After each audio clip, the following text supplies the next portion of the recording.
And now a message from your sponsor, me. There's no sponsor, it's just this guy. For all you beautiful humans, I want to let you know, if you're hearing these words, this is also on YouTube, so you can check us out there and see my pretty face. Huh? That's pretty exciting.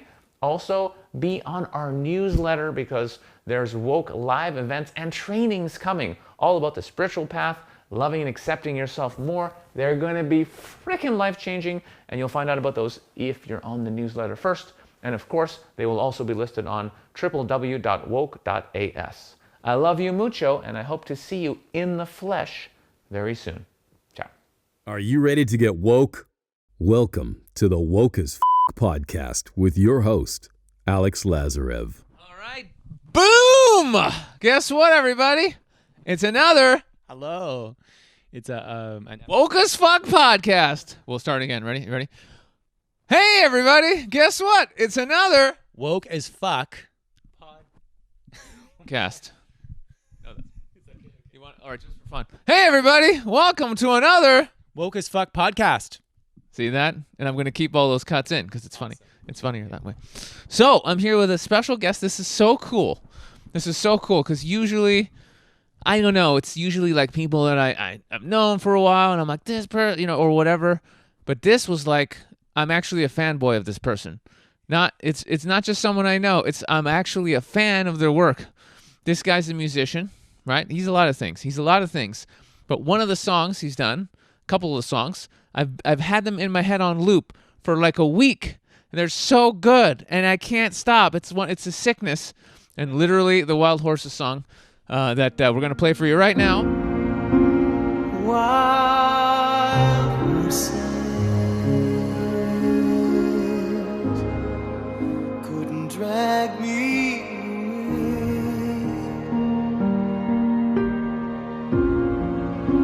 away. Wild horses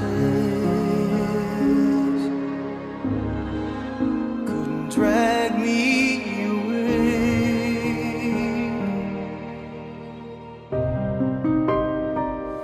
I watched you suffer, a dull aching pain.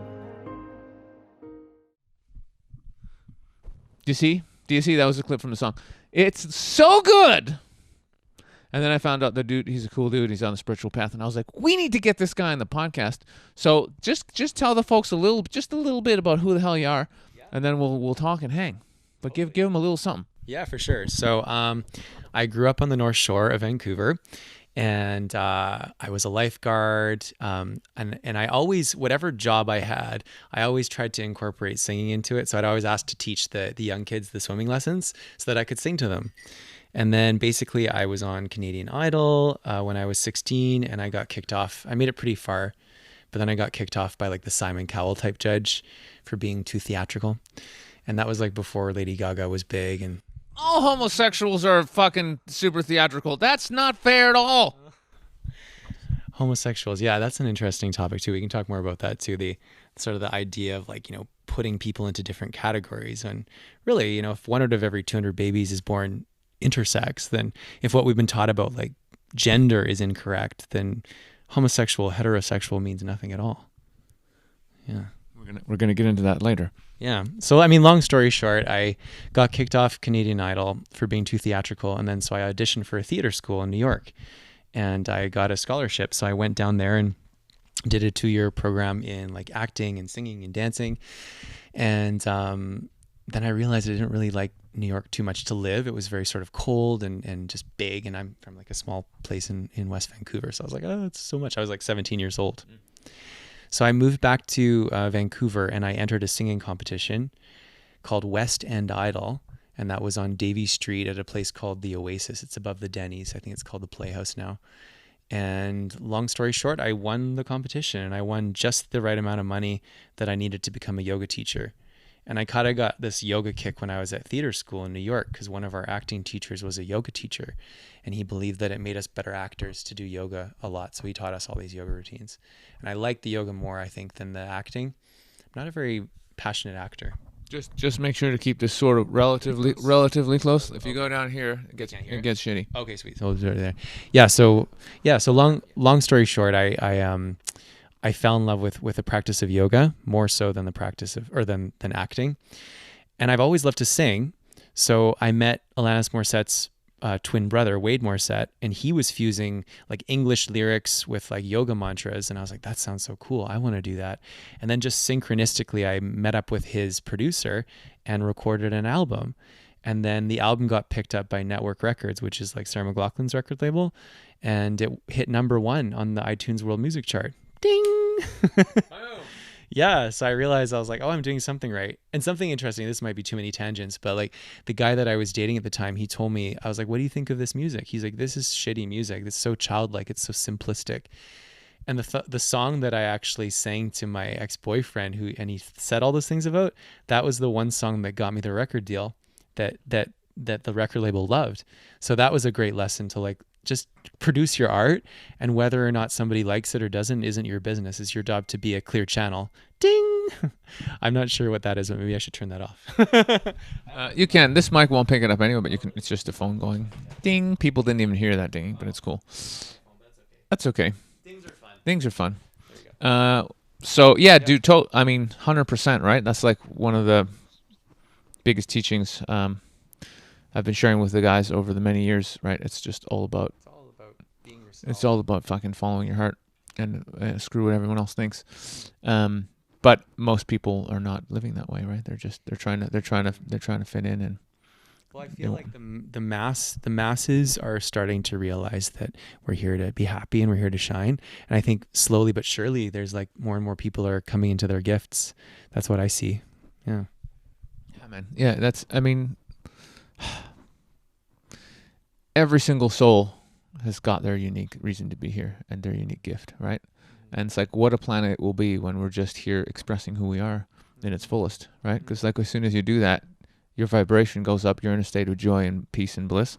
Everyone around you starts vibrating at that level, and it inspires everyone else. Because whenever you see somebody, even if it's not like something that you're into, but like if you see someone who's really in their element, it fucking inspires you. Like, I don't know how to play violin, but when I see somebody playing violin and they're just like in their joy, I'm just like inspired. I'm like, fuck, because it's the passion of being who you are. That's what does it. Whether you're chefing or a painter painting or what, anything, like whatever, you know. So there's nothing better.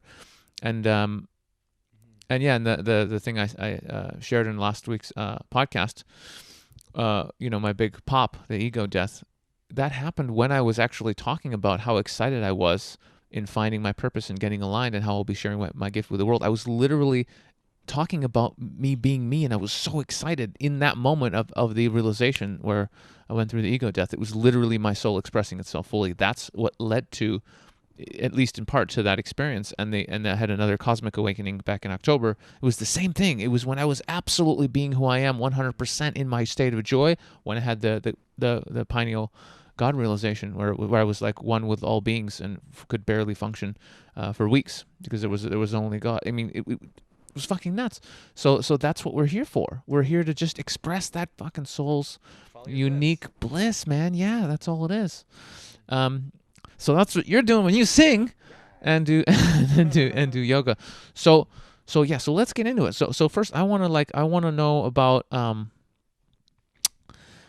your spiritual journey. Like what's been going on? Like what were the tough parts? Like because everybody gets put into the cruncher, right? I find most people who really end up going high level, they just, they have that shitty, brutal childhood or some alcoholism or something that's fucked. So what were your, kind of, what were your pressure cookers? Give us like a moment of like, holy shit realization, or just give us like the juicy stuff about your journey and kind of like what's been huge for you. Totally.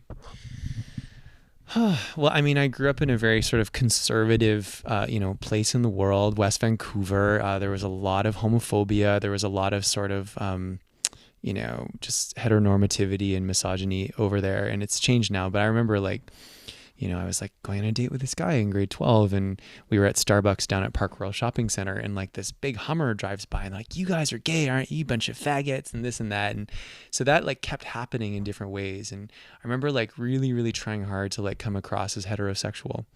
you know, and people like, you're gay. I'm like, no, I've got a girlfriend. Like, I'm not.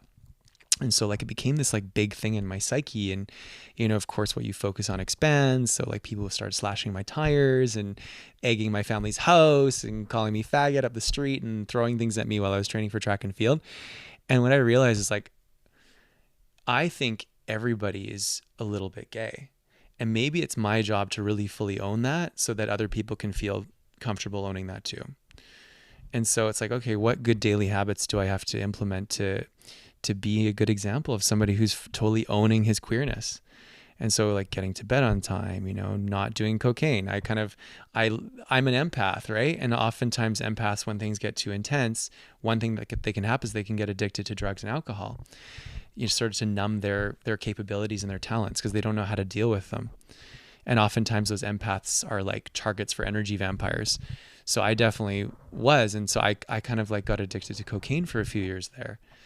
And in Vancouver, cocaine isn't really cocaine. It's just fentanyl and baby powder and speed with like a tiny bit of cocaine. So it's very dangerous.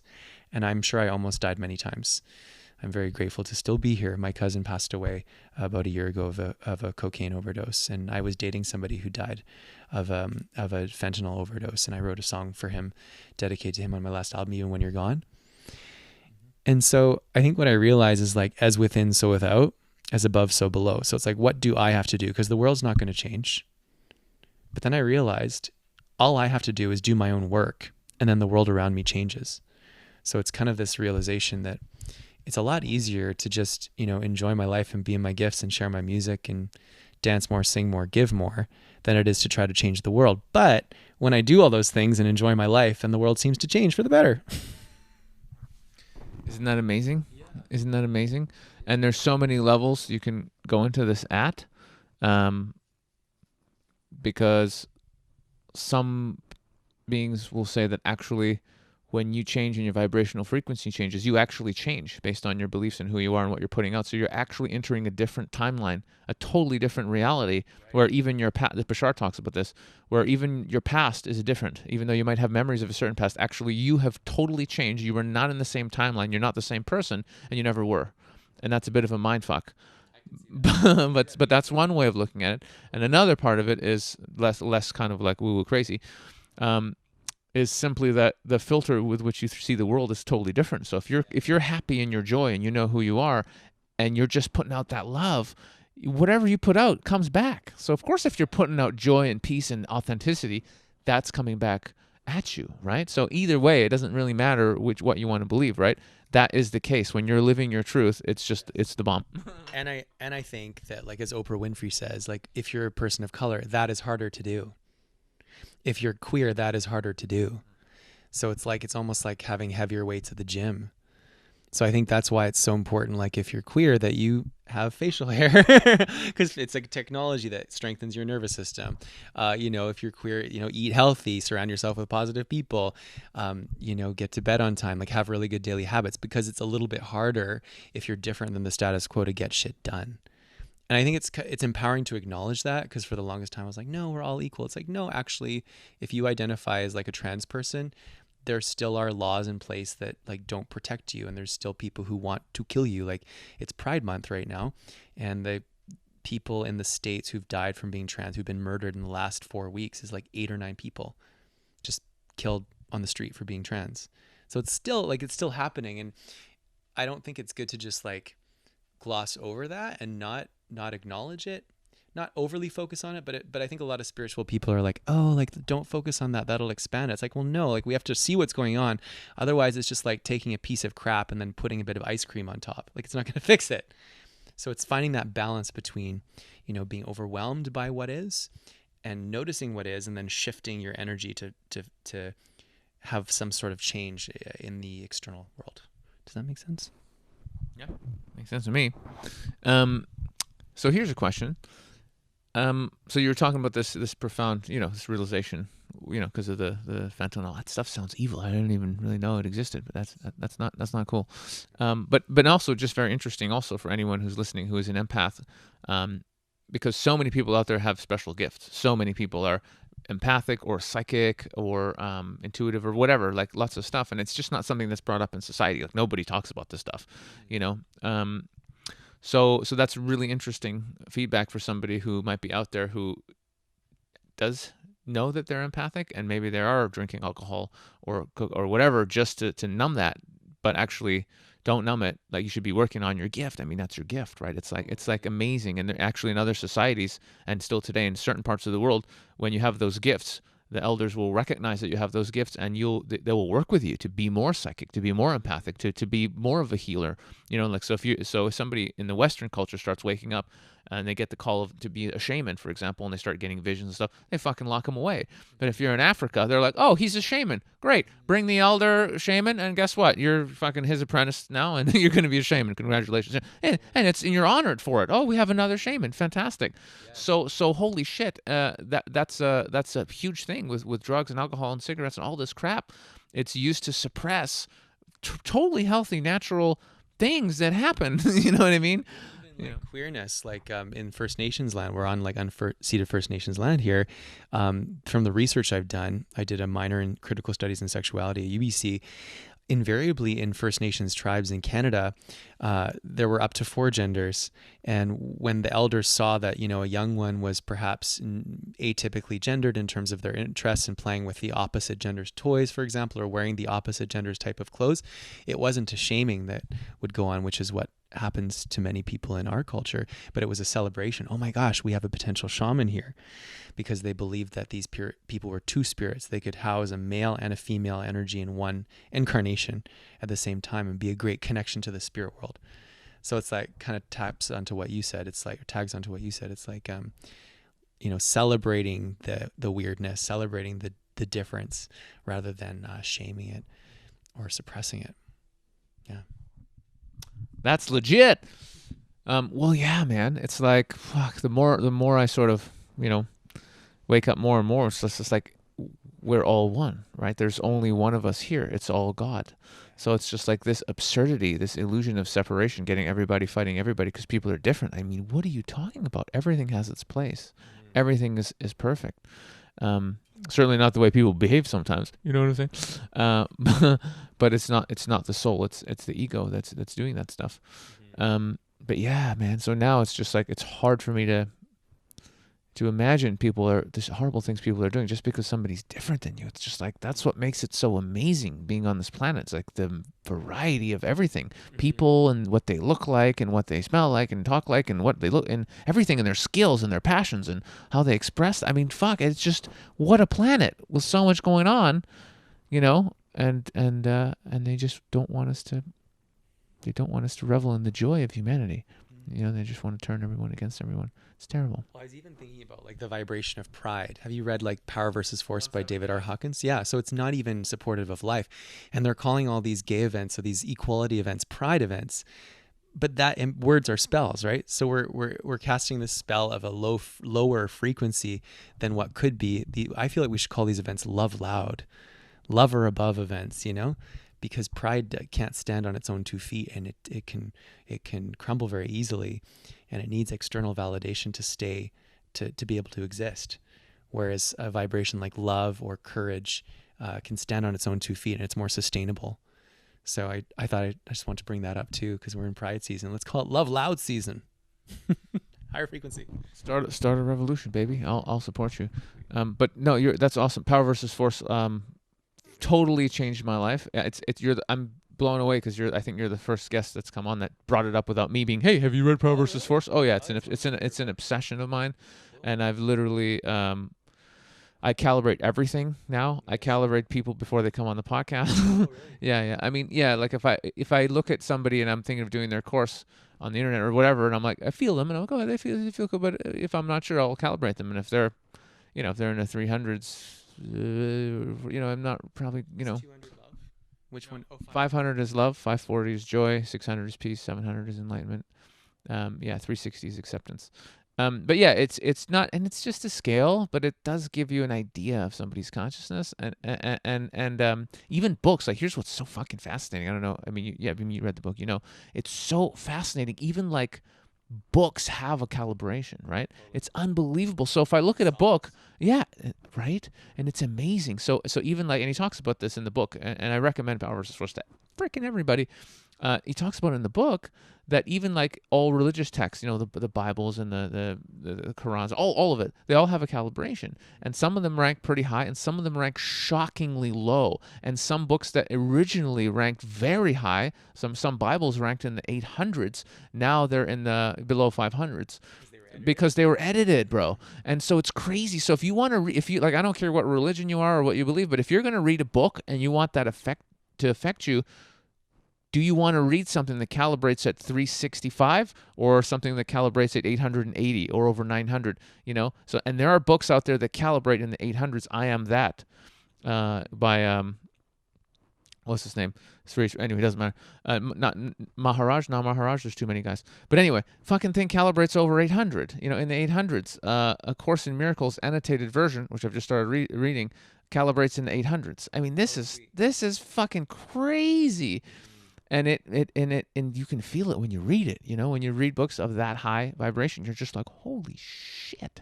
It's unbelievable. So it's a really powerful tool for everybody. And you can just find out if anyone's full of shit or bullshitting, or if your body wants food, or what's good for you and what's not good for you. It's just like, holy shit. I muscle test anything where I'm not sure. I just test that shit, and you know what I mean? It's so good. Yeah. You can do it like this. You can do it like this. It's easy to start on people's arms, but it's so easy, and he teaches you in the book how to do it, and you just practice. But it is just like you never have to worry about anything in life. If you're, I'm not sure if I should do this, you can ask: Is this course of action? What's the result of this action? Is it for the benefit of all beings? Is it in the highest truth? Like, should I do this thing? And you'll get a fucking yes or no, or you can get out of a scale of 1 to 10 how beneficial is this? It's fucking epic. It is amazing. That book changed my life as well, and yeah. There's that. Oh, it can be like, it's more like that. Let's go. Okay, there we go. Hello. Yeah, I even find with music, like being a musician, I find if I really love the music that I'm creating, usually it seems to be more high frequency and people love it.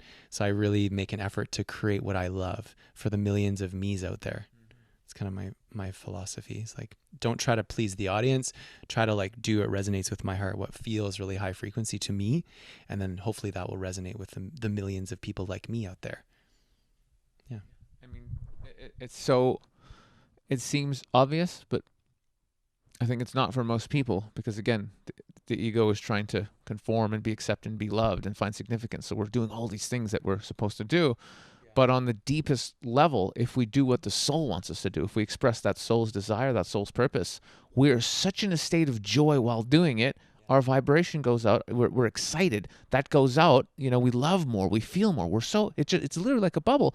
And so that affects everyone around us. The music, the book we're writing, whether it's poetry we're doing, it doesn't matter. Whatever it is, it raises the vibration. And so the people will feel that. They will feel that, and then the people specifically who resonate with whatever it is, your style or whatever, they will be attracted to it, and then it will. But so many more things happen when you raise your vibration. Your circumstances change. You enter a new timeline, a new reality, because you're in your joy and bliss. When you're in that state, the universe and whatever you're trying to do adds to the common good. The universe aligns so that you can do. You know what I'm saying? That which supports life, yeah, and God's will is your will if you're coming from the soul level of your joy, not, if I just get a Ferrari, then I'll be good enough. Please, God, give me a Ferrari. I didn't get a Ferrari. I've been wanting a Ferrari for 10 years. There's no God. God fucking sucks. Well, no, it's your ego that wants a Ferrari to be loved. It's not in alignment with the universe. It's not for the benefit of all beings. You're not going to get it. I mean, you could get a Ferrari, and I'm sure you can. You can work hard and borrow some money, and you could make it happen because we have free will. You could do it. But is the universe going to align and give you synchronicities and miracles to get you that Ferrari? No, probably not, bro. You see? Yeah, it's not going to be fun. So, and that's really, I mean, I've just fucking the last, couple of weeks for me, but the spiritual path is figuring out who you are on the soul level, what you're here to do, and living that truth in alignment with the universe, and getting away from the ego construct and all the brainwashing and programming of things that we're supposed to do to fit in and be successful. That's actually what it is, if you ask me. But what do I know? I'm just another one out of 7.6 billion assholes, right? So, whatevs. I totally agree with what you're saying. And I heard that apparently David Bowie, his one regret in his career was when he second-guessed his instincts and tried to play to the crowd. he said that was the only time he felt like he fucked up, was when he tried to impress or make the audience happy. I never heard that about David Bowie, but that's fascinating. Yeah, like he's kind of like touching on what we're talking about, is like, do you, and your tribe will surround you. Do what lights you up and what feels right to you, and then your tribe will be able to see you. Instead of like, no, I need to. And I think that's maybe early on what I was not doing. Like I was trying to be a pop star, and trying to, well, what does the Canadian music industry want now, and trying to be that. Whereas like when I discovered these mantras, they're such high frequency, and I just love them, and they may or may not, win me a Grammy Award, but that's not the goal anymore. It's just like, I love this style of music so much, and it's like creating my own songs, and like taking these ancient high frequency mantras and creating melodies to them, and it's just so fun to me. And it's really exciting to see like the White Sun. It's a new age band. They won Grammy Award last year for their mantra album. So this type of music is infiltrating the mainstream now, and it's cool to be in this wave of like music that is designed to like affect your glandular system and balance out your chakras and your energy, whereas most pop music is designed to affect your emotional body. And that can be good or bad. Like for example, if you're going through a breakup and you need to have a catharsis, maybe listening to a certain song about a breakup can help you move through it.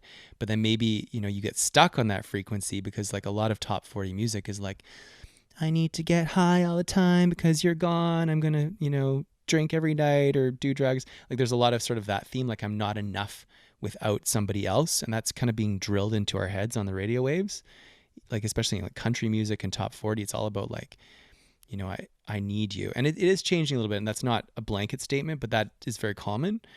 Whereas in this style of music, this mantra music, it's not designed to like, it's designed to make you feel whole. And it is designed to affect your emotional body and your chakra system and your glandular system and your brain waves. It's designed to up-level your whole system, which I really love. Dude, you hit on a couple of great points there. One of them is, the vibrational frequency of music absolutely affects us. I've seen these kids who are listening to, pretty bad stuff like gangster rap and all about being a gangster and shooting people and blah, blah, blah, blah, blah, and smoking weed. And it's like, what do you think that does to you? I mean, really? I mean, I don't need to calibrate that music. I know where it's coming from. It's coming from a really low place, and it'll suck you down. So yeah, everything. In classical music, like they've done experiments where like, they play classical for a bunch of plants, and then, shitty, and the fucking plants die when you play certain music, and then they grow and they're all happy when you play other music. So the classical, it really is absolutely real. And it's the same reason I try and avoid, violent movies and all these things that just like they're not helping me at all. It's just crappy. I feel like you're an empath. You're an intuitive empath. And so it's like super important that we protect our energy, and that and I find that too. Like I can't really sit through violent movies, and I have no desire to like go to like a really violent movie. Yeah, it doesn't resonate with me. Not anymore, although I am addicted to Game of Thrones, okay? I'm totally addicted, and I had to finish the show, and I did, and it's awesome. But yeah, we're shits. I just want things that are going to lift me up and bring me closer to the truth of oneness. Right when he said that, the sun came out behind us. Lit me up. Isn't that funny? But the other thing you said that I really want to talk about, and this is something that we can, really talk about that's interesting, is I had the exact same realization as you, because I did stand-up comedy for most of my career. I started when I was 17 years old, and I was pretty much doing stand-up full-time until I was about 31, 32, and then I got into the whole dating thing and all this stuff, YouTubing. But I really, when I was doing stand-up, I really wanted to be famous, right? All comedians want to be fucking famous, right? And I was really always like, oh, but I'm so funny. I'm fighting these other people. Why is this guy getting more money? This guy's on TV. This is bullshit. And I'm, I was friends with lots of people, or knew a lot of people who went on and got really huge and stuff. And same thing when I was doing the YouTube stuff. I'm like, oh, I'm making better videos than this guy. What? These people are copying me, and they're making more money, and these people are getting more views. And it's this whole ego fucking thing about trying to get successful or famous and all these things. And it was coming from the wrong place. It was coming from the wrong place. It was coming from I will be significant, finally good enough, when fill fucking blank, more fame, more money, more recognition, all these things. So, and it's not in alignment with the highest good, even though the things I'm doing may be good. But when you want to be successful, to be good enough, it's not coming from the right place. And only when I finally got to that place of just like, oh, okay, I'm just going to do the videos that I feel like I'm excited about. Like, yes, I know I could go do things that will go more viral or blah, blah, blah. Fuck everything. I'm just going to talk about what I want to talk about that is really exciting for me. And whoever finds that, they're going to appreciate it so much and they're going to love it and it's going to help them. And then they'll share it with people who it's relevant for them, and just trust. You just have to trust in that, and that it's good, that you're good enough just expressing your unique joy at the highest level, whatever that is. Even if it's for 5 people, it doesn't matter. It's all about being in that vibration of authenticity and love. That's all there is. And from there, because you're then in alignment, right, with what you're here for on the soul level and with the divine plan, that's what joy is. It's just being in alignment with who you are. That's all it is. So when you're in alignment with your fucking self, everything unfolds because your will is then God's will. So everything just happens as it's supposed to happen. And so what's happened just in the last month, as I found my spiritual family, as I've woken up to who I am and certain truths, and I've really found myself and why I'm here, my dharma, things are going super fucking fast, unfolding beyond imagination. Like, things are happening so fast in the most beautiful way because I know who I am, I know why I'm here, and I'm aligned. That's it. And the rest is up to God. It really is that. But what a gift to realize that. To realize that there's nothing we need to do but be ourselves. And it seems like you're right there. Oh, thank you. You too. Yeah, I feel like Yogi Bhajan said, just be you, and then the universe will correspond to the nature of your song. And I think like the Piscean age, which ended in 2012, like a lot of different, religious and spiritual and cultural groups have said that 2011, 2012 is this like period where we transition from like the Kali Yuga, thousands of years of darkness and competition and heteronormativity and misogyny and, hiding of information and suppressing of certain groups. That's all ending. And so now we're in the age of Aquarius, which is all about togetherness and universal family and sharing of information. Instead of hierarchies, it's like more of a circle. And I think that kind of goes hand in hand with the idea of needing to be a superstar. That's like a very Piscean thought form. It's like, oh, I'm not good enough. I need to prove myself. One day I will be famous enough and finally I'll be happy. Whereas now that we're in the Aquarian age, it's like we're all starting to realize, we're waking up to the fact that in this moment we are enough. And we just need to come into alignment with ourselves, and then our tribe can see us and benefit from our unique gifts and talents. And we all are superstars. We are all made of stars. Instead of putting somebody up on a pedestal and wishing that you had their life, it's like, let's all get up there on that pedestal together. And Yogi Bhajan says that you can only crown yourself. Like each one of us has to take ownership of our gifts and talents and crown ourselves and sit on our throne every day. And I saw a healer once, and he said that like one of my past incarnations was a First Nations woman named High Horse. And he said the message that she has for you is to get on that high horse and own it. Stop playing small. Stop feeling like you need to shrink because you're scared of other people being insecure around you for really being on that high horse. Own your wisdom. Be on the high horse. So I really love that message, and I really always remind myself of that. And I think that ties into Yogi Bhajan's teachings on the navel point. He was really unique in that when he came here in the 60s from India, he saw these people doing drugs and kind of being like balloons and not really very grounded in the yoga community. And there was a lot of talk about keeping the heart opening and connecting to the angels, but there was little focus on like that sort of martial arts based intention to be grounded in your body, rooted in the here and now and in your core. And so I really love Kundalini yoga for that teaching, because I spent most of my life being kind of like a balloon and sort of at the whim of my emotions and other people's egos and stuff, and my own ego. And Kundalini yoga helps make us so strong that nobody else's ego, not even our own, can bring us down. Right? So I just love the physical, in order to be open-hearted, we actually have to be very strong and very soft. And I love that sort of realization that our spiritual capabilities are so intricately and inextricably linked to our physical well-being. And so how important it is to take care of ourselves and get fresh spring water and, eat organic food and make sure we're getting enough minerals, et cetera, et cetera, et cetera. I just sort of love that. I love taking care of myself for the first time in my life because I've realized how important it is. you know, and it's okay to be one of those people who like wants to eat all organic and, you know, who cares about what's in their vegan cheese. Like I was at a certain vegetarian restaurant the other day, and I didn't mean to hold the line up when I was ordering the food, but I was like, I wanted that vegan, you know, they have this amazing bread called Bad Dog Bread. It's this bread company from North Van, and it's the only kind of bread I can really digest without getting an upset stomach. It's all organic, and it's like certain cultures that he's gotten from Europe. A lot of Europeans on the North Shore will get their bread only from Bad Dog Bread. I'm not affiliated with him, but I want to promote him because his bread is so amazing. Just Google Bad Dog Bread North Vancouver. It's so good. So this one restaurant had that. So I was like, yes, it's Bad Dog Bread, but what's in their vegan cheese? So I just asked them. I was hoping it was like some local organic nut cheese fermented with enzymes and stuff. No, it was like filled with like glyphosate and like cornstarch and modified, you know, vegetable glycerin and all these things. I was like, I don't want to, I'm going on a hike later this afternoon and I want to be energized for my hike. And if I eat all that, I'm going to be tired because my body's not going to be able to recognize it. And it's funny, the lady behind me, like I could see she was getting frustrated by me because it was taking them a second to find the packaging for the cheese. And I was like, do you want to go ahead? She's like, that would be nice. I was like, okay. But I'm glad I checked because I ended up getting the avocado toast instead. And it was like organic avocados with this amazing bread. And I felt so good. And my friend got the cheese. And like, I didn't say anything, but he felt so tired. He's like, oh my God, I wish I hadn't gotten that grilled cheese sandwich.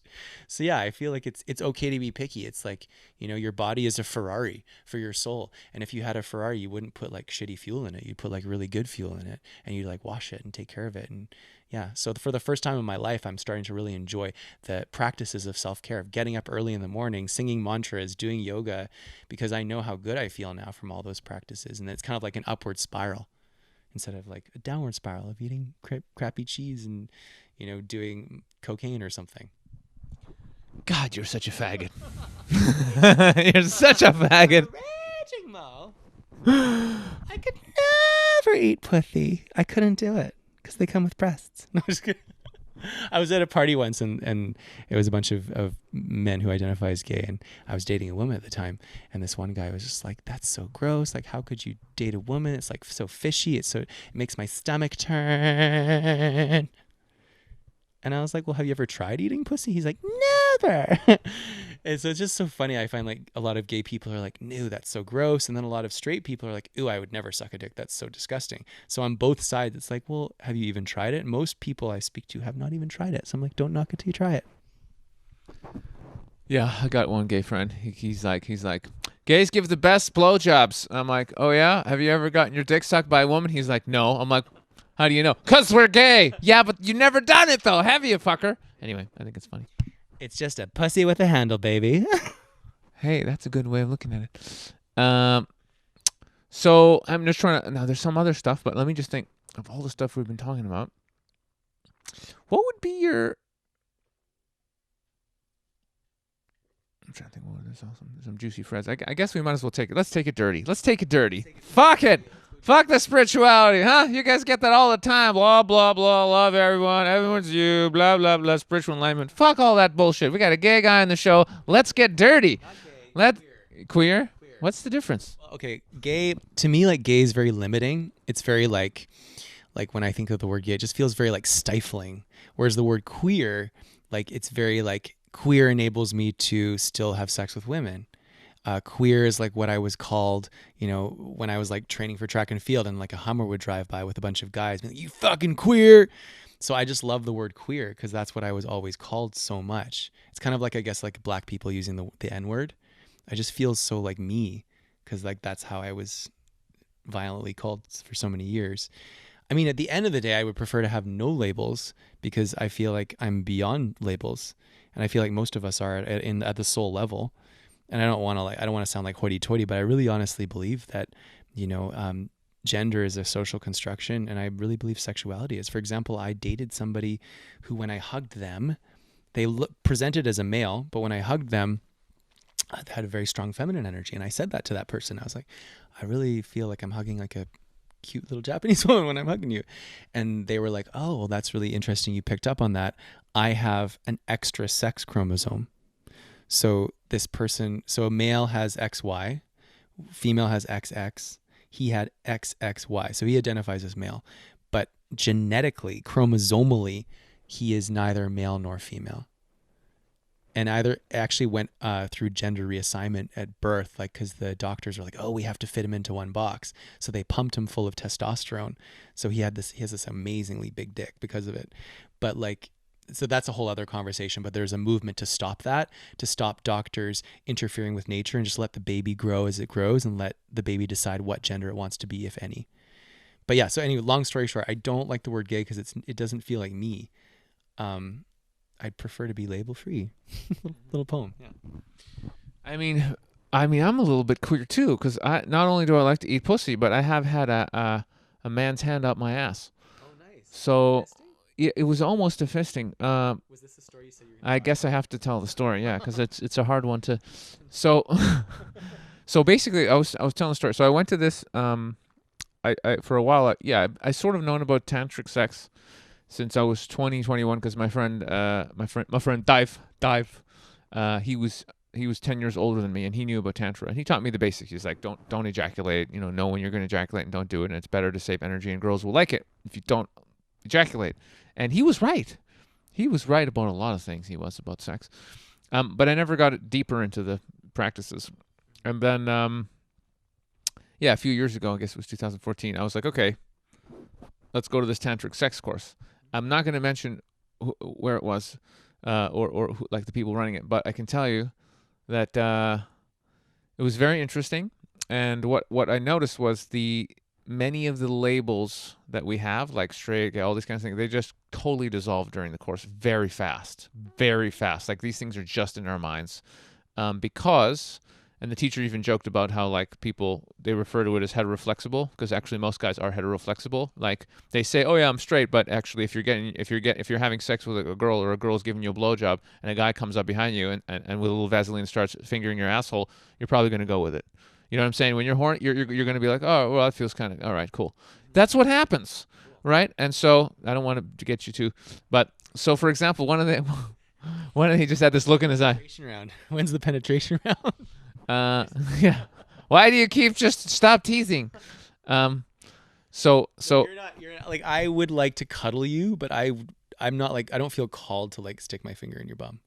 I would just like to cuddle you. I would be down for cuddling. Okay, sweet. Yeah, I'm totally okay with it. I'd cuddle anyone, even a black guy. No, I love black people. So maybe even more than gays. I'm not sure. It would be a tough one. So anyway, we did this one exercise just to give people an example of like what the barriers that we have are just imaginary. We do this one exercise where like half the group lays down on the floor and they're blindfolded, and then the other half go around and just not touching your genitals or anything, but they just caress you and, stroke your hair and your arms and your legs, and they just touch you in a loving way. And they stroke you and stuff. But you realize when you're there on the floor and you're blindfolded, it feels really nice to be touched. Period. You don't know whether it's a man or a woman touching you. You're just like, oh, this feels nice. And it starts to break down. And I'm just like, well, that person's stroking my cheek lovingly. It feels really good. It's kind of sensual. And I don't know if that was a dude or not. Oh, shit. Oh, fuck. Am I gay? No. So that's what happens. And there's all these exercises. And basically, literally a couple days into the course, all these guys who at the beginning were saying they were hetero, they're all sucking each other's dicks. People are getting fucked up. It was crazy. It was crazy, the stories in that place. I didn't find the people attractive that were on the course, so nothing went on. But they actually had. So here's the thing. It was 20s, 30s, maybe 40s. It was relatively young, but and basically they had people on staff that would give you like massages that were like de-armoring, right? That's a thing. I don't know if it's a scam just to get your money, but I was like, okay, we could try that.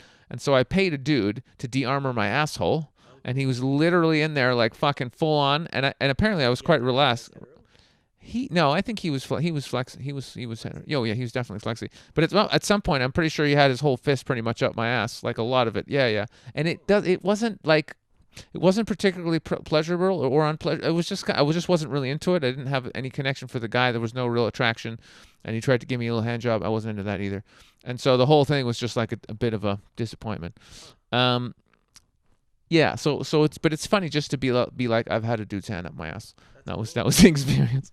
That's amazing that you had a dude's hand up your ass who's basically fisting you and jerking you off. That's amazing.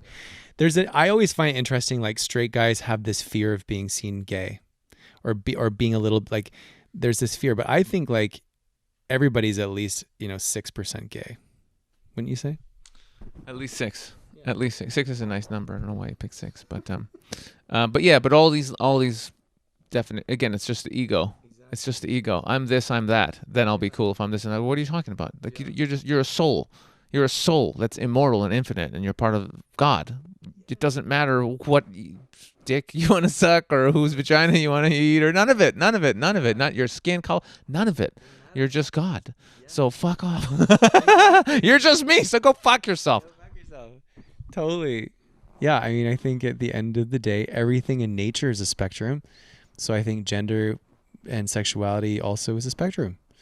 I don't know if you've heard of like Alfred Kinsey, the sexological researcher in the 50s, but he found that like he had like a scale called like the Kinsey scale. So 1 is like completely heterosexual and 7 is completely gay. And he found that he interviewed like 60,000 Americans in different subsects of society, like all across the nation. And he found that very few people were a 1 or a 7. Most people were somewhere in the middle. And I think if there was no such thing as homophobia, more guys and people in general would feel safer to experiment and to explore. But again, like I don't even know if I really believe in gender in this lifetime. I think that gender is so fluid and porous as well. And I think that I know some of the most amazing women I know have penises. So I think just everything's really a lot more diverse than we give it credit for. I'd like to meet some of those girls.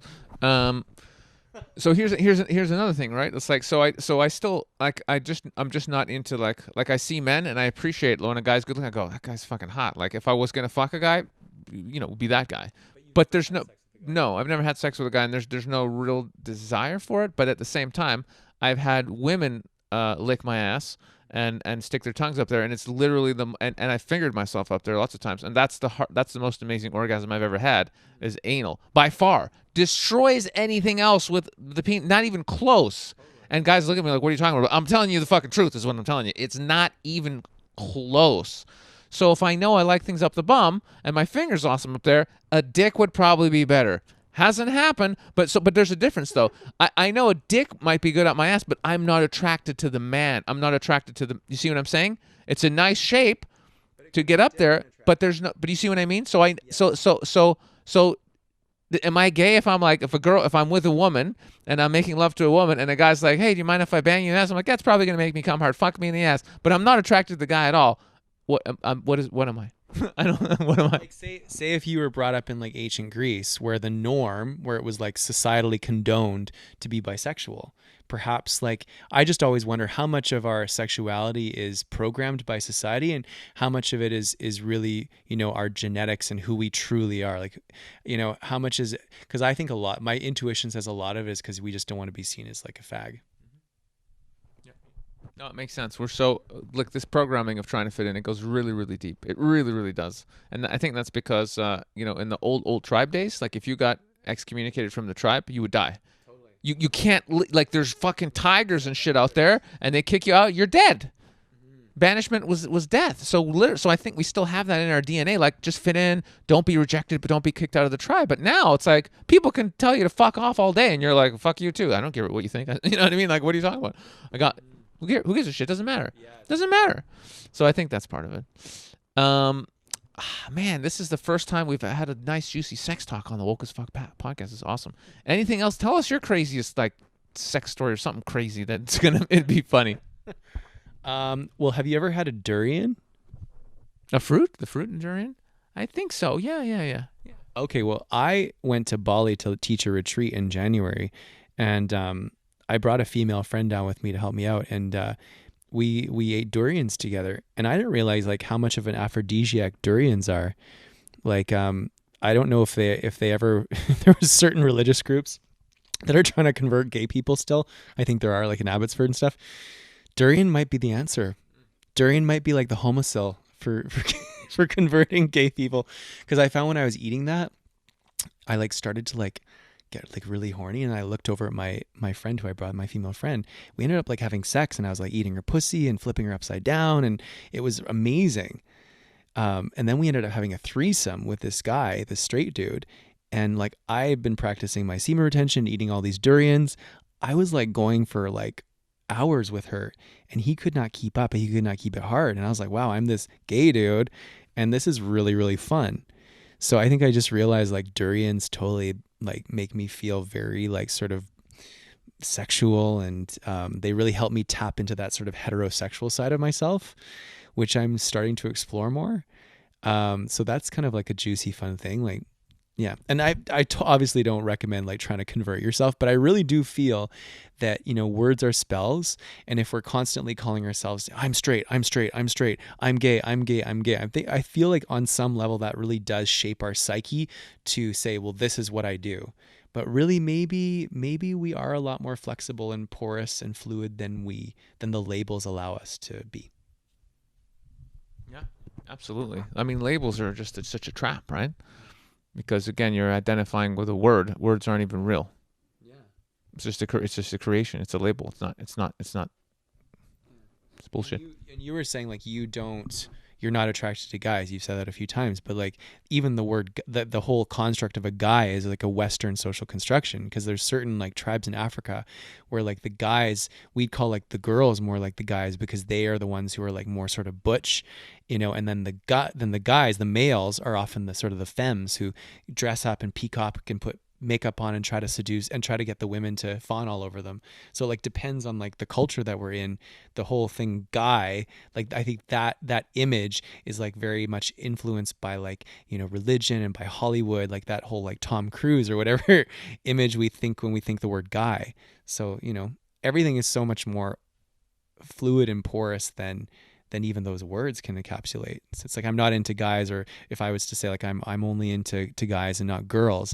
Guys and girls, those are just social constructions from like this Western, very sort of repressed, limited culture. You know? And now we've got to get robots in there too, and all the plastic dolls. Have you seen those shows about Japan? Yeah. Holy shit, bro! I watched one recently. There's literally like huge amounts of dudes, and they're dating like a computer app that's like a girl, and she's got a fun personality, and they take her everywhere and shit, and they're just like they're marrying her. There's dudes marrying computer programs now, legit. I'm just like, what are you talking about? It's fucking crazy. And then they're having sex with, some guys are having sex with all these dolls, and they're doing weird shit, and eventually it's literally just going to be these humanoid sex dolls that you just have sex with, and it's fucking crazy. We think we're weird here. We're not weird here. We're not weird. Hey, did you just have sex with a man and a woman at the same time? Yeah, but one of them's not a cyborg. Have you been to Japan? We're really boring over here. There's no robots. We need more robot sex. No, I don't know if we do. Non-ejaculation. Apparently, you've been practicing that a little bit. What do you have to say about that? Because I know a little bit of something about that too. Totally. Yeah, I just find that, like, I think I lived a lot of my life in like a state of ejaculation hangover. Like, I think even if I was like ejaculating once every 2 days or even once every 3 days, I think it was still too much. I mean, maybe like in my teens, that's okay. But as we get older, according to like the Taoist, philosophy, it takes so much energy for the body to create sperm. Like it creates a whole other human. So it's a very very taxing on the body to always be ejaculating. So I stopped ejaculating all the time, and I just like do it like once every month or so. And it's amazing. Like I have so much more joie de vivre and more zest for life. And it's almost like instead of needing like more caffeine from outside or more validation from outside or this or that, I can get it from within and circulate the energy and fuel myself and just feel more whole just by myself. And it gives me a lot of fuel to like take all the unsexy steps that one usually needs to take towards living out their big sexy dreams. It's so legit. Did you go through a phase of like obsession with like sex addiction, where you're just like running around fucking all the time? Did you have one of those? Mm-hmm. Yeah, like I was on like those like sex apps like Grindr and like always wanting to. Because straight people think that gay people are just all about fucking all the time. So is that true? Are gay people all just fucking like crazy, or is that just us thinking that? Well, I mean, we're mammals. I mean, there's sort of the idea that like that sex helps promote social bonding, and we were talking about that off camera about like, you know, the Greek warriors all having sex with each other so they'd have these strong bonds and be more apt to protect each other. So I think there is like a male desire to be intimate with other males, and same with females and females. There is this same sex desire built into our, you know, and we could even take it even further. It's like there, when you put your finger and you massage the prostate, as you said, it feels so good. There has to be an evolutionary reason why it feels so damn good to have something up your butt touching your prostate.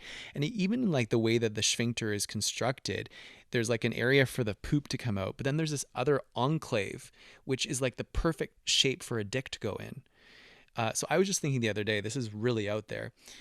You know, I think that actually kind of like is evidence that men have been butt fucking each other since the dawn of man.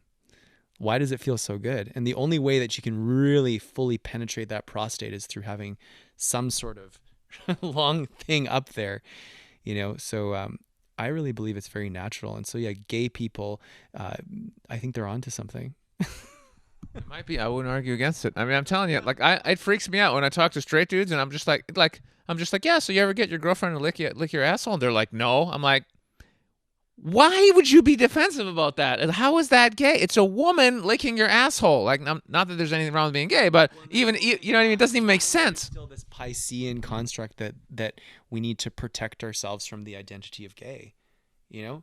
Like, and why do gay guys feel like they need to protect themselves from being seen as straight? It's less, right? Because heterosexuality is still the most celebrated around the globe. But like, why can't, it's just interesting. Why does there still have to be that like fear of being seen as gay? Yeah, it's really stupid. And people are terrified. Well, I'll give you a clue. Check this out, right? Separate, but not separate. Why are people afraid to hug for real? Have you seen people? Doesn't matter. Humans. Have you seen people hug? They do this arch thing. They pat the back. They don't touch. There's no love. There's no really pulling in. It's literally like, because people are afraid to love. Period. People are fucking terrified to love. And so if you're terrified to love and you're not really sure about who you are and you care about what people think, of course you're going to be like, oh, well, you know, you wouldn't want to be anything that might get you less love or get you judged more. So, you know what I'm saying? Like, you can't even hug, you can't even love in a hug. You're going to be like, okay with the fact that you're gay or the fact that you're a lesbian or the fact that no, people are absolutely terrified of any authentic self-expression, even just love. Never mind being like, oh yeah, I'm gay, everybody. No, no fucking way. Yeah, I think you hit the nail on the head there. I don't know why it's been that way, and I know that cross-culturally it's not always the same. There's other cultures like in Brazil where it seems people are more apt to hug, and in Spain and certain places in Mallorca and stuff like that. So it seems like in the West, especially in Canada, US, it's like very, you know, like we're not even comfortable getting naked in front of each other. Like I teach naked women's and naked men's yoga. I tried teaching co-ed, but it didn't fly. There was only like 15 men and one girl, and they were all like having hard-ons, and it just wasn't a good situation for her. So I decided to make it co-ed in Vancouver. I heard Berlin is like super popular. Co-ed is the biggest thing, but we're not Berlin and Vancouver, a little more conservative here. So baby steps. But yeah, I think you hit the nail on the head. Yeah. I want to do naked yoga. I heard you're doing it, and I was like, do I want to? And it's just like, just for the fun story of it. But tomorrow night is men's naked. Are you serious? Tomorrow night? Okay, I might come tomorrow. What is the, why are you doing, like, what's the point? What is the reason? Well, people are always like, why can't you just like do clothed yoga? Why can't it just be normal? I'm like, I never do normal shit. I just can't I can't. Like for me, like it's like your birthday suit. It's like RuPaul says we're born naked and the rest is drag. And like, I really do believe that. I feel like gender is a performance in many cases. And it's sometimes nice to just like delete a layer of ego by taking off our clothes. And you look around and like there's all these different bodies and you realize like nobody looks like a Victoria's Secret model. Nobody looks like Gerard Butler in 300. Everybody has stretch marks or some sort of so-called flaw. And you just start to feel more comfortable in your own body temple because there's less like airbrushed images to compare against. And there's also something very like, it takes a lot of strength to be naked in a room full of strangers. And the vulnerability. And so I feel like it's almost like weightlifting. It's a way of weightlifting when you're naked doing yoga. Not only are you getting a good stretch and a good sweat on, but also on all levels, you're very vulnerable, which requires strength. So it's strength training then you can take that strength and you can bring it into your workplace. You can bring it into your relationships, because it takes a lot of vulnerability to have a good relationship, to break those walls down. And I believe that naked yoga is helping. It's helping me do that. I've seen, like, one of my students has Parkinson's, and it's almost like a miracle. He's probably like 80 years old. He shakes. It takes him like a long time to get up the stairs to get into the yoga studio. And then he takes off his clothes and the shaking goes away a little bit. Then he sits down, the shaking goes away even more. And then we're doing these crazy Kundalini poses where you're like holding your hand over your head for like, 15 minutes, and he's not even shaking. And like, he came up to me, he's like, do you see this? I'm like, this is crazy. This is amazing. So like, that's another kind of plus, is like this unexpected helping with people's maladies. I don't know what it is. I can't put it together. And then somebody's like, well, do you think that if he just did normal yoga, he wouldn't shake? I'm like, I don't know. He seems to be really comfortable and getting comfortable in his own skin. And maybe just that the tactile feeling of like just being completely naked and not having anything restricting him is helping. Maybe like there's some sort of emotional connection in his case between feeling restricted and these symptoms. Who knows? We don't know. That's really fascinating about the vulnerability piece, dude. For real. That's one of the biggest things for us guys, is to be able to be vulnerable, to be able to cry, to be able to express anger, because we as men, maybe not gay men, but definitely heterosexual men get this pressure of like, be a man, suck it up, don't be a bitch, don't cry, don't show your emotion. I think that's all men, right? That's all men. There's still pressure on so-called gay men to not be too sissy, to not be too effeminate. So it's all men. There's a pressure to not active. I remember my dad, like, I used to, sometimes if my nose is itchy, I go like that. He's like, don't rub your nose like that. Do it like this. If you have an itchy nose, don't be on dates. Stop pussyfooting around. He would always say things like that. And, or like if I won one time I like won a track meet and like I got really excited. I was like, oh my God, I won. And he was just like, don't be like that. Cause he's from like a small town in Alberta. And, to be like that would get you beaten up in that time. So it's pressure's on all men still. That's interesting. But that really resonates about how it would actually, you have to be, everyone's terrified to be naked, right? I used to be as well. I used to totally be not okay with my body. But again, that was ego. Totally not okay. And now I'm a lot more okay. And I've only, I think, run naked once. So yeah, I'm going to do it. And I think I'll be okay. It'll definitely be pushing my boundaries somewhat. Not too much at this point, but definitely doing naked yoga, it will push my boundaries to some degree. I guess you don't really know till you do it, right? It's like, I won't know until I get in there and do the fucking class. So we'll find out. So I'm going to do it. The biggest concern for potential participants, for the men at least, they're like, what if I get a boner? I'm like, yeah, that happens sometime. Yeah, it totally happens. And then like a straight guy coming, well, what if I get it? Does that mean that I'm gay, right? So that's another fear of certain straight guys who've come to the class. And, sometimes people do get boners gay and straight. And to me, that just means that your equipment's working properly and it's exciting. And usually if you're newer to the class, I remember when I first started teaching, I would get boners all the time because it's like so exciting. It's like, whoa, we're finally naked, finally free. And it wasn't even necessarily from like looking at like attractive participants. It was just like, whoa, I'm like naked in front of other people. It's exciting. Zing. But I find that goes away over time. And then it might happen occasionally. And you just celebrate it. It's like, wow, your manhood is working. Do gay people have to pay extra to go to the class because they get more out of it? No, the suggested minimum donation is $20 for everybody. And naked yoga doesn't discriminate. It's for everybody.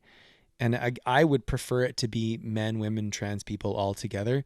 And as I said before, that just hasn't worked yet in Vancouver. But really, it's for everybody. One of my personal goals is with this podcast, because this one's going to go huge, that we will be able to do full on all humans naked in Vancouver. That's what's up. Let's see. All right. Well, I think one last thing, because we had a great podcast, and it would be fun to do another one in the future after the yoga and stuff. But one thing we absolutely have to discuss is the use of the word faggot. Have to talk about it. Now, I love the Louis C.K. bit about faggots so much. If you haven't seen it, I'm going to play it in this podcast. It is the funniest bit ever in comedy. And I've always been very, very, like, as a comedian, like, I will say anything as long as it's funny. I don't care who it offends. I don't give a shit. I make fun of everyone, including myself. Blacks, Jews, Muslims, gays, lesbians, short people, Asian people, rich people, poor people. I don't give a fuck. If it's funny, I'll tell the joke. That's just me as a comedian. I don't give. There's no boundaries. I'm here to get the laugh. That was my mindset, very much so. And so, for me, it's quite disgusting to try and limit speech in any way.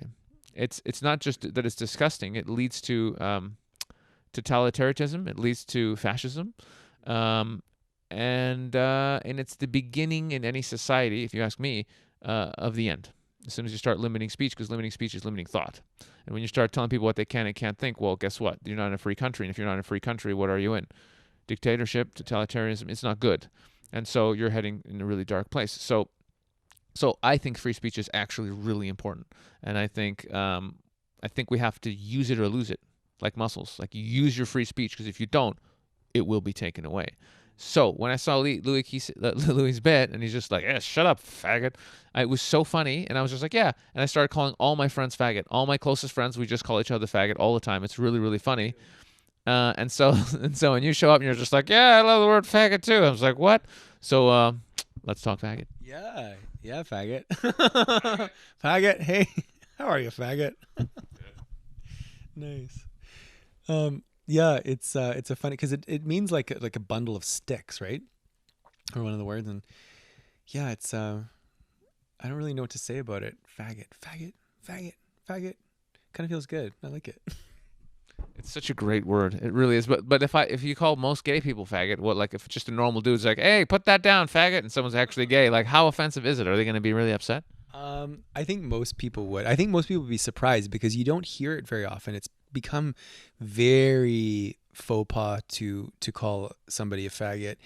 Whereas 15 years ago there was this cutoff, like, where it was like totally fine. Like, people were calling me faggot all the time in high school, and I'd have like student council posters like running for president in grade 12, and then some guy would like draw like a big like cock in the mouth of my face on like each one, and be like, faggot.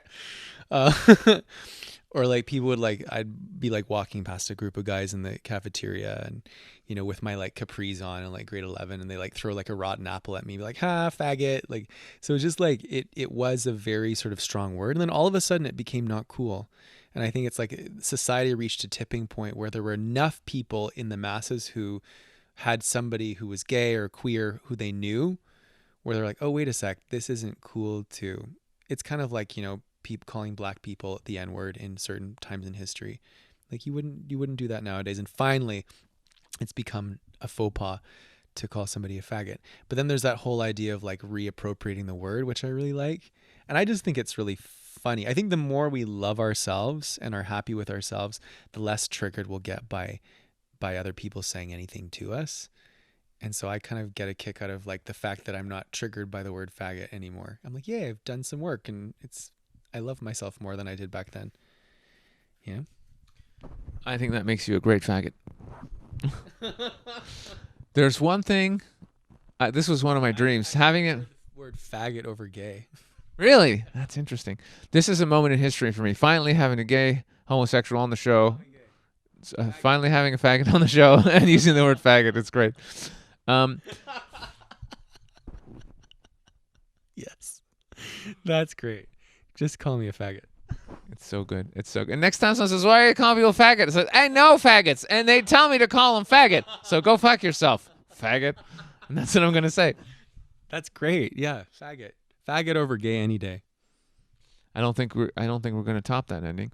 Tell the people out there if they want to buy your album, or how to find your gay yoga courses and all that shit. Your faggot yoga. Tell all the people all about you, because I want to support what you're doing. And this guy's music's awesome, and I think he's going to be really fucking huge one day. And people will be like, oh yeah, I saw him all years ago on the Woke pod.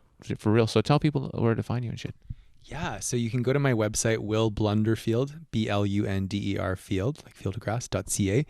Willblunderfield.com is not me. It's somebody pretending to be me, which is kind of an honor.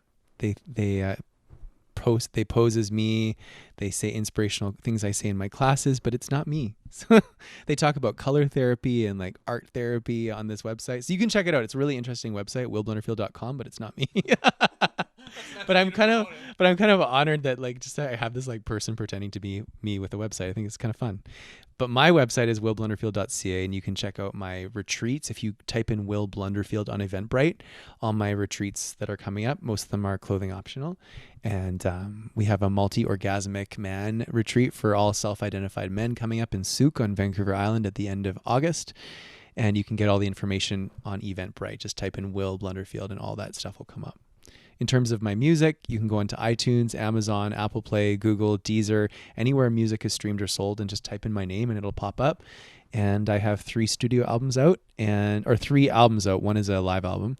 And then I've got a bunch of singles, and one of them is Stand By Me. And I'd really appreciate if you played that on heavy rotation, because all the proceeds for that one goes to Out in Schools Foundation, which helps educate young people about LGBTQ issues and lifestyles so that there's less bullying in our BC high schools. Thank you. That's fucking awesome. I realize we're at the end, and there's one thing that I totally forgot to ask you, which is usually like my first question with everybody, which is what's like one crazy spiritual awakening or mystical experience that you've had? That'll be the last question. Okay. Well, I mean, going to Paul and Kathy's cacao journey. So we're in Paul and Kathy's house right now, and we would see them as like our spiritual mentors. And so they have cacao journeys that they run. Where can people go if they are interested in learning about that? Their website is quantumlife.ca, but I always promote them, so everyone knows them. Yeah. Okay, sweet. Yeah, so I went to that. My friend April brought me, and so we had like the raw cacao, and then they were like strobing the ajna lights, which are these like lights that open up DMT in your brain. Oh yeah, they're back there. And doing sort of like Kundalini-esque spinal flexes and setting intentions, and then all of a sudden, like I felt like I was having sex with an alien. It was really interesting. Like my body like got up into the sky, like everybody was sitting, and I like stood up, and I was like, oh, like it was like I was basically like having sex with some sort of alien entity. So that was really kind of scary, but it kind of made me realize that there's other dimensions than this one. And that I had another experience kind of similar. It wasn't like a sex with an alien. Maybe I wasn't having sex with an alien, but I was doing something, dancing with some sort of alien entity. Another experience was like I was seeing this healer named Patricia Clum. Very similar to Paul and Kathy. Like they're 2 spiritually evolved leaders in Vancouver, Bill and Patricia Clum. And I was having a session, and she invoked the energy. We were having it in a park. And then all of a sudden, like I felt all of these entities, all of these people who aren't in this dimension all around me. And so I've had these few sort of glimpses of like realms beyond this one or different than this one. And it's kind of scary and it's kind of exciting at the same time.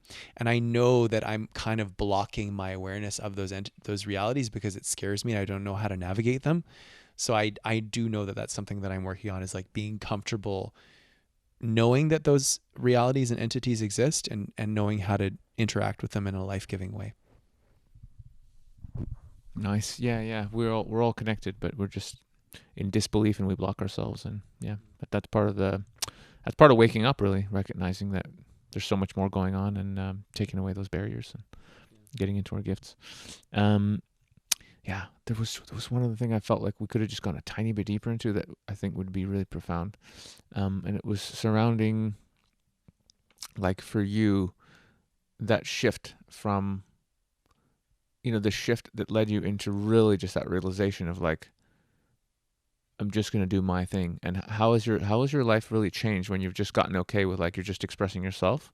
You know what I'm saying? Like you're not, like you're just being you. What has been the changes or the quality of life that happened or that is happening now as to before? Do you know what I mean? Because I think that's the most important message that I have really is just being who you are. I'd like to end it on that. So that would be the thing I'd like to just go a little into. Totally. That's a great question. I think at the end of the day, the reason why we're scared to fully be ourselves is because of what you touched on with the tribal, our elders, if they disapproved of us, we'd be kicked out of the tribe and killed by a leopard. It meant certain death to not belong. So we're scared of fully being ourselves because of what if people don't accept it? So really it's the fear is either the fear of death or the fear of being kicked out of the tribe. And so I guess I started to shift my interpretation of what death is. Death doesn't mean that you no longer exist. It's just a transition. You exist in a different way. So I started to tell myself a different story around death, and I'm still doing that. And then in terms of not belonging to the tribe, I realized that only I can fully disown myself. That, in other words, there'll always be somebody there for me. I believe there'll always be. Only I can fully disconnect from the tribe, from support of others and other humans. So it's all in my own hands. So I think just realizing that really I was scared of death and not belonging, and then trying to transmute those two fears makes me feel safer to be myself. I'm part of an amazing men's group, and we have daily check-ins, and most of them are like chiropractors and spiritual people, and I never had that before. And now that I have these amazing men who I resonate with and who see me for me and don't think I'm crazy for all the beliefs and the ways that I live, and that I'm different, I feel safer to be myself. It's easier to take risks because I know that at least they support me and understand me. Yeah. It really comes down to being seen, like really being seen for who you are at the deepest level. And I spoke about that recently because I had that for the first time really in my life with Paul. Cool. He really just soul level just fucking saw me for who I was, and I just felt that love and that full acceptance, and that gave me just the permission to just be that even more, just totally just be myself. It's really, really, it's beyond words when you meet a high level being that's in a state of love, and they just totally would unconditionally love the shit out of you, and they see you on a soul level. It changes you. I mean, really, it changes you profoundly is all I can say. Yeah, totally. I think that, yeah, it's like you got to be brave enough to show up to the spaces where that you can attract that experience. So I like wrote a song. Maybe we could close with some lyrics from the song.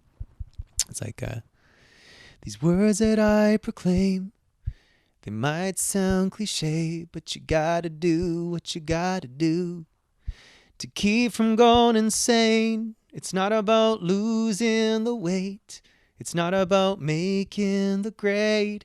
It's about creating your own fate through the love you cultivate. It's not about trying to be perfect. It's not just scratching the surface. You have a beauty so much more than just skin deep. Don't care what people say. Just follow your own way. It's not about waiting for the storm to pass. It's about dancing in the rain. It's not about hit or miss. It's about following your bliss. It's about being brave.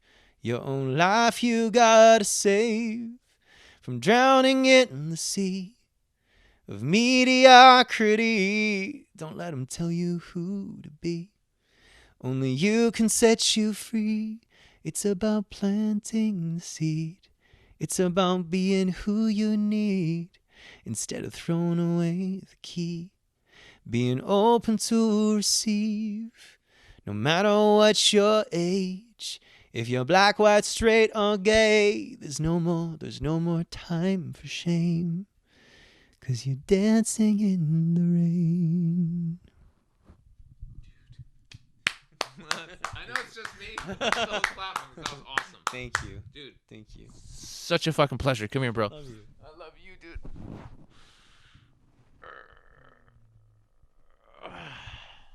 Yeah, I know what they're thinking back there. Look at these couple of faggots, eh? All right, that's it. We're done.